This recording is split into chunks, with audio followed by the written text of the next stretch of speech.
بسم اللہ الرحمن الرحیم۔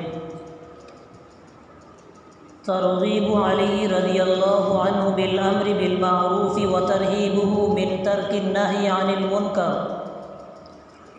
واخرج ابن ابی شیبۃ عن علی رضی اللہ عنہ قال لتأمرن بالمعروف ولتنہون عن المنکر وَلَتَجِدُنَّ فِي أَمْرِ اللَّهِ أَوْ لَيَسُومَنَّكُمْ أَقْوَامٌ يُعَذِّبُونَكُمْ وَيُعَذِّبُهُمُ اللَّهُ۔ وعند الحارث عنه قال لتأمرن بالمعروف ولتنهون عن المنكر أو ليسلطن عليكم شراركم ثم يدعو خياركم فلا يستجاب لهم۔ وعند ابن ابي حاتم عنه انه قال في خطبته ايها الناس انما هلك من هلك قبلكم بركوبهم المعاصي ولم تنههم الربانيون والاحبار كلما تمادوا في المعاصي ولم تنههم الربانيون والاحبار اخذتهم العقوبات فامروا بالمعروف ونهوا عن المنكر قبل أن ينزل بكم مثل الذي نزل بهم واعلموا أن الأمر بالمعروف والنهي عن المنكر لا يقطع رزقا ولا يقرب أجلا كذا في الكنز۔ وأخرج مسدد والبيهقي وصحح عن علي رضي الله عنه قال الجهاد ثلاثة جهاد بيد وجهاد بلسان وجهاد بقلب فأول ما يغلب عليه من الجهاد جهاد اليد ثم جهاد اللسان ثم جهاد القلب فإذا كان القلب لا يعرف معروفا ولا ينكر منكرا نكس وجعل أعلاه أسفله۔ وعند ابن أبي شيبة وأبي نعيم ونصر في الحجة عن علي قال أول ما تغلبون عليه من الجهاد الجهاد بأيديكم ثم الجهاد بقلوبكم فأي قلب لم يعرف المعروف ولم ينكر المنكر نكس علاه أسفله كما ينكس الجراب فينشر ما فيه كذا في الكنز۔ محترم بزرگ دوستو عزیزو، اللہ رب العزت کا جو ضابطہ ہے وہ شکر گزاری پر نعمت میں اضافے کا اور نعمت سے محروم کر دینے کا ہے۔ علماء نے لکھا ہے ہزاروں انبیاء بنی اسرائیل میں سے آئے ہیں۔ حضور پاک صلی اللہ علیہ وسلم کو بنی اسماعیل میں بھیجے گئے کہ نبوت کو بنی اسرائیل سے کیوں چھینا گیا؟ کہا اس کی وجوہات میں سے ایک بنیادی وجہ ہی ہے کہ جب بنی اسرائیل نبیوں کی ناشکری میں مبتلا ہوئی تو ان سے یہ نعمت لے لی گئی۔ اور ناشکری کیا ہے؟ قرآن نے کہا ضربت علیہم الذلۃ والمسکنۃ وباءوا بغضب من اللہ ذلک بأنہم کانوا یکفرون بآیات اللہ ویقتلون الانبیاء بغیر حق، کہ بنی اسرائیل نے نبیوں کا قتل شروع کر دیا، انبیاء علیہ السلام کو قتل کرنا شروع کر دیا۔ تو جب بنی اسرائیل نے نبیوں کا قتل کرنا شروع کر دیا، اس نعمت کی ناقدری کی، تو امام الانبیاء صلی اللہ علیہ وسلم کو بنی اسرائیل کے بجائے بنی اسماعیل میں مبعوث کیا گیا۔ تو یہ نعمت اللہ تبارک و تعالی نے اس محنت کی شکل میں دی ہے کہ اس کی قدردانی نعمت کو باقی رکھے گی، ورنہ نعمت تو کیا اسلام پر باقی رہنا مشکل ہو جائے گا۔ پہلا سفر حضرت مولانا سید احمد خان صاحب مکی رحمۃ اللہ علیہ کا اسپین کا ہوا۔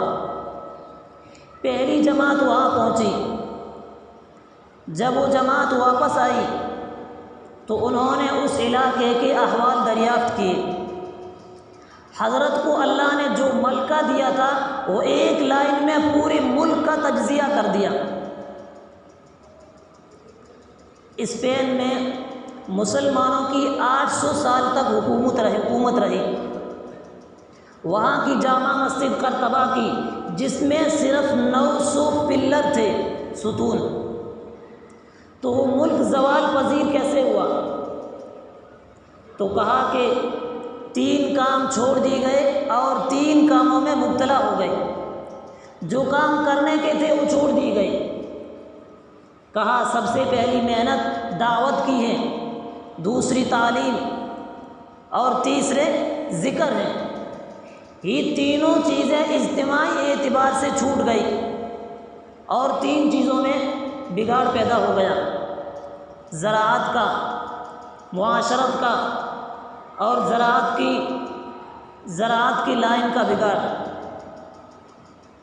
اس لیے ڈاکٹر ذاکر حسین جب لندن کے لیے جا رہے تھے تو حضرت مولانا یوسف صاحب رحمۃ اللہ علیہ کے پاس آئے، کہا کہ حضرت وہ تو ایسا علاقہ ہے جہاں سے عریانیت ساری دنیا میں سپلائی ہوتی ہے، میں وہاں کیسے اپنے دین پر باقی رہوں، میں وہاں کیسے اپنے دین پر باقی رہوں؟ تو کہا ڈاکٹر صاحب تم دعوت پر باقی رہو گے تو دین پر باقی رہو گے، اور دعوت کے بغیر رہو گے تو تم مدعو بن جاؤ گے۔ اس لیے کہ چاہے چیز کتنی بڑی ہو، چاہے چیز کتنی بڑی ہو، کتنی موٹی ہو، وہ چیز حرکت میں نہیں ہے، تو جو چیز حرکت میں نہیں ہے اس میں وہ اتنی طاقت بھی نہیں ہے۔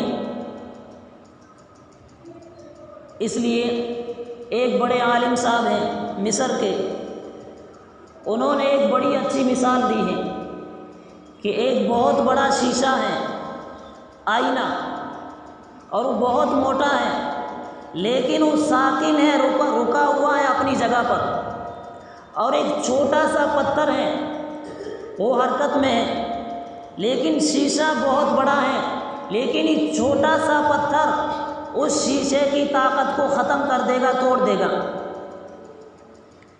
اس لیے اس امت کو اللہ نے متحرک بنایا ہے کہ پانی کی چیز کہ پانی متحرک رہنے میں ہے، جمے ہوئے پانی کی کوئی طاقت نہیں ہے۔ اس لیے اجتماعی عبادات کا اہتمام سکھایا گیا ہے کہ اس کی طاقت اجتماعیت میں ہے۔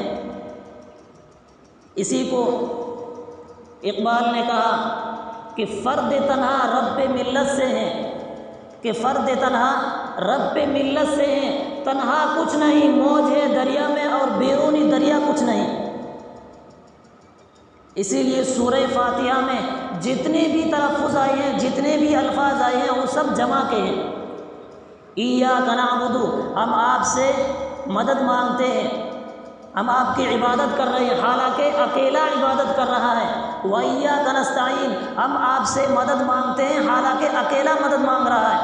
اهدنا الصراط المستقیم، ہم آپ سے ہدایت طلب کر رہے ہیں، حالانکہ اکیلا سورہ فاتحہ نماز میں پڑھ رہا ہے، اکیلا سورہ فاتحہ نماز میں پڑھ رہا ہے۔ اس لیے اجتماعی عبادات اکیلے کی عبادت نہیں، بلکہ اجتماعی ماحول عبادت کا بنے۔ اگر تنہا تم ہدایت پر رہو گے تو ماحول ہدایت والا نہیں رہے گا، تو تم ہدایت پر باقی بھی نہ رہ سکو گے، اس لیے چاہے تم نفل نماز اکیلے میں پڑھو، ہی نہیں کہ یا اللہ مجھے اکیلے کو ہدایت دے، بلکہ ہی سکھایا گیا کہ اهدنا الصراط المستقیم، اے اللہ ہم سب کو ہدایت دے۔ مجھے ہدایت مل گئی، ماحول ہدایت والا نہیں رہے گا تو میں ہدایت پر باقی نہ رہ سکوں گا۔ اس لیے میرے محترم بزرگوں اور دوستو، اللہ تبارک و تعالیٰ نے یہ ذمہ داری دی ہے، یہ محنت دی ہے۔ اس لیے حیات الصحابہ میں بھی مستقل یہ عنوان آتا ہے، امر بالمعروف اور نہی عن المنکر۔ یہ اسلامی معاشرے کا ایک امتیازی عمل ہے، یہ اسلامی معاشرے کا ایک امتیازی عمل ہے، امر بالمعروف اور نہی عن المنکر۔ اسی لیے امام غزالی رحمۃ اللہ علیہ نے لکھا ہے کہ ان الامر بالمعروف والنہی عن المنکر هو القطب الاعظم فی الدین، کہ امر بالمعروف اور نہی عن المنکر دین میں مرکزی ہے، مرکز ہے، اور دین میں قطب اعظم ہے، مرکز ہے، مدار ہے۔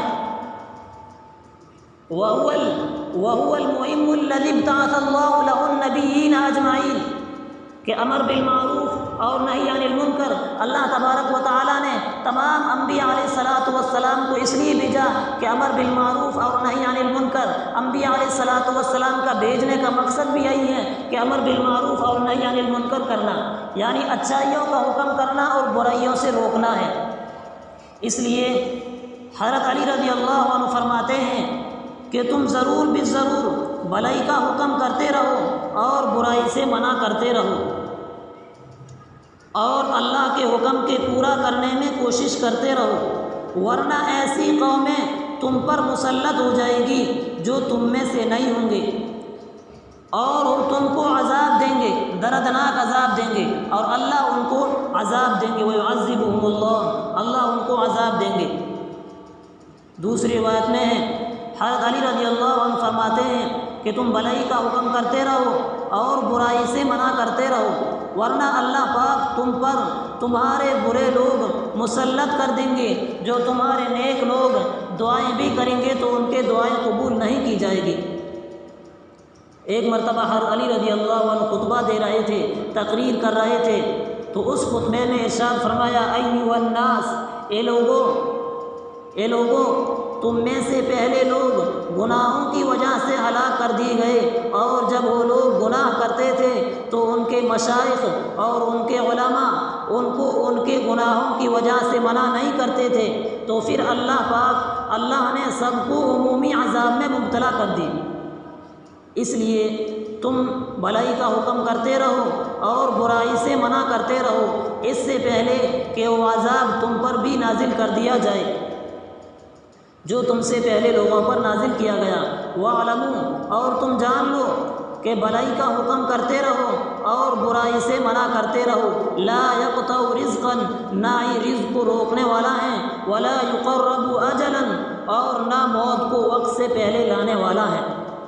حضرت علی رضی اللہ عنہ فرماتے ہیں کہ جہاد کی 3 قسمیں ہیں، جہاد بیدٍ، ایک تو جہاد وہ ہے جو ہاتھ کے ذریعے سے ہو، وجہاد بلسان، پھر دوسرے نمبر پر زبان کا جہاد، وجہاد قلب، اور پھر تیسرے نمبر کا دل کا جہاد، قلب کا۔ فَأَوَّلُ مَا يُغْلَبُ عَلَيْهِ مِنَ الْجِهَادِ جِهَادُ الْيَدِ، فرماتے تھے کہ سب سے پہلے جہاد وہ ختم ہوگی جو ہاتھ سے ہو، ہاتھ کے ذریعے سے ہو، پھر دوسری قسم زبان کے ذریعے سے ہو، پھر قلب کے ذریعے سے ہو، دل کے ذریعے سے ہو، وہ ختم ہو جائے گی۔ پھر جب دل کی کیفیت ایسی ہو جائے کہ وہ نہ بھلائی کو نہ بھلائی سمجھیں گے اور نہ برائی کو برائی سمجھیں گے، تو ان کے منہ، ان کے دلوں کو اوندا کر دیا جائے گا، اوپر کے حصے کو نیچا کر دیا جائے گا اور نیچے کے حصے کو اوپر کر دیا جائے گا، اس بوری کی طرح جس میں سامان بھرا ہوا ہو، وہ الٹ دیا جائے گا تو اندر کی چیزیں باہر آ جائے گی۔ اللہ پاک عمل کی توفیق۔ بسم اللہ الرحمن الرحیم، الحمدللہ رب العالمین، وإلہکم الہ واحد لا الہ الا هو الرحمن الرحیم، ربنا آتنا فی الدنیا حسنة وفی الآخرة حسنة وقنا عذاب النار، اللہم انت السلام ومنک السلام، تبارکت یا ذا الجلال والإکرام، اللہم اعنی علی ذکرک وشکرک وحسن عبادتک، لا الہ الا انت سبحانک انی کنت من الظالمین، اللہم حاسبنی حسابا یسیرا، اللہم حاسبنی حسابا یسیرا، اللہم اغفر لی ذنبی ووسع لی فی داری وبارک لی فی رزقی، اللہم اجرنا من النار، اللہم اجرنا من النار، اللہم انی اعوذ بک من علم لا ينفع ومن قلب لا يخشع ومن نفس لا تشبع ومن دعوة لا يستجاب لها، اللهم إنا نسألك من الجنة وأعوذ بك من النار، اللهم انصر الإسلام والمسلمين، اللهم اهد الناس جميعا، اللهم أعز الإسلام والمسلمين، اللهم اكفنا بحلالك عن حرامك وأغننا بفضلك عمن سواك، اللهم ربنا تقبل منا إنك أنت السميع العليم، وتب علينا يا مولانا إنك أنت التواب الرحيم. وصلى الله تعالى على خير خلقه محمد وعلى آله وأصحابه وأزواجه وذرياته وأهل بيته أجمعين آمين برحمتك يا رب. Thanks for watching. Don't forget to like, comment, share and subscribe to Al Wahid channel.